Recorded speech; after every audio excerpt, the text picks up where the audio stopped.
Bonjour à tous, correction des exercices du chapitre 3, les circuits en série et dérivation. Exercice 1. Complète les phrases suivantes. Les lampes branchées à la suite les unes des autres sont associées en série. Quand on voit les dipôles qui sont montés les uns à la suite des autres, notamment dans cette photo, la pile est montée à la suite de la première lampe à la suite de la deuxième, on a un montage à une seule boucle, on dit que c'est un montage en série. Les deux lampes branchées aux bornes l'une de l'autre sont associées en dérivation. Donc ça, c'est l'autre type de schéma, notamment sur cette photo ici, on remarque que la deuxième lampe est montée aux bornes de la première. On a donc un montage en dérivation. Dans une association de deux lampes en, si l'une des lampes tombe en panne, l'autre lampe continue de briller. C'est dans le montage en dérivation. Si cette lampe grille, le courant certes ne peut plus passer dans la première boucle, mais le courant peut passer dans la deuxième boucle. Et donc cette lampe va courir par du courant et donc se mettre à briller. Dans une association de deux lampes en, si l'une des lampes tombe en panne, l'autre ne brille plus, c'est un montage en série. Si cette lampe tombe en panne, le circuit devient ouvert, le courant ne peut plus circuler, la deuxième lampe ne peut pas briller.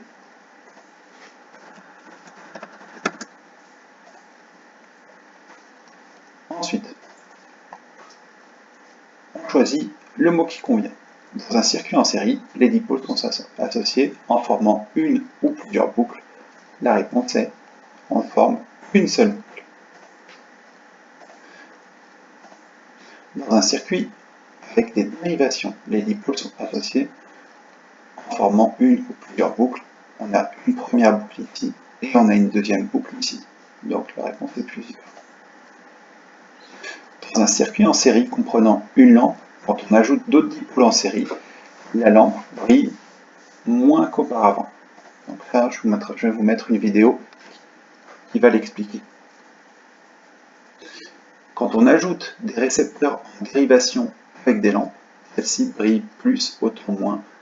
Plus on rajoute de dipôles en dérivation, les intensités lumineuses ne changeront pas. Donc les lampes vont briller de la même façon. Ensuite, exercice 3. Classe les montages ci-dessous en circuit en série ou dérivation.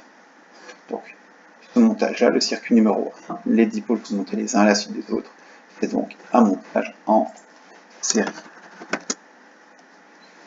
Ici, on a une première boucle ici, une deuxième boucle ici. On remarque aussi ici que le courant électrique va se diviser en deux parties. Donc on peut supposer qu'on a un nœud de dérivation. On a donc un montage en dérivation.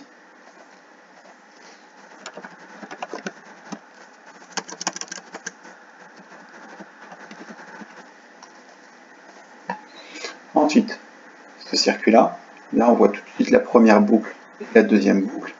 Donc c'est un montage en dérivation.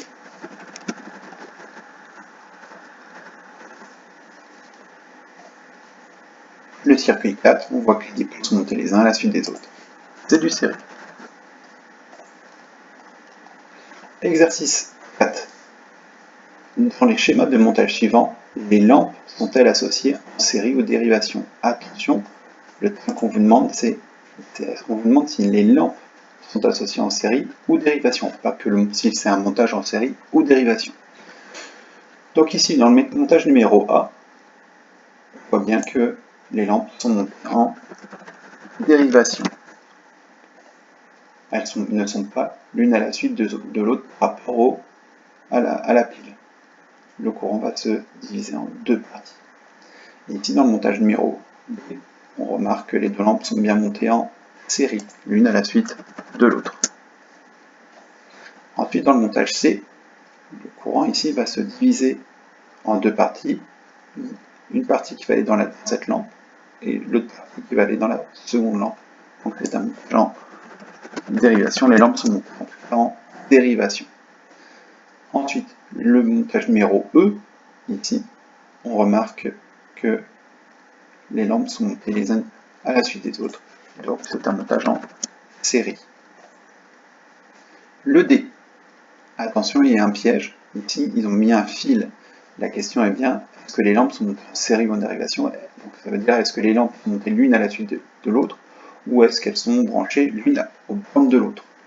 Ici, ils ont mis un fil, mais les deux lampes sont bien montées en série, l'une à la suite de l'autre. De même, pour le schéma numéro F, les deux lampes sont bien montées l'une à la suite de l'autre. Ils ont mis en dérivation un fil et pas l'une des lampes. Donc les lampes sont en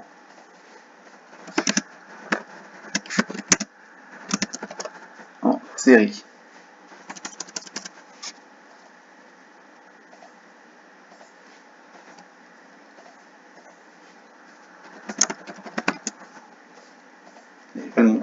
Et en fait, vous verrez ça en cinquième, on crée ce qu'on appelle un court-circuit sur l'une des lampes.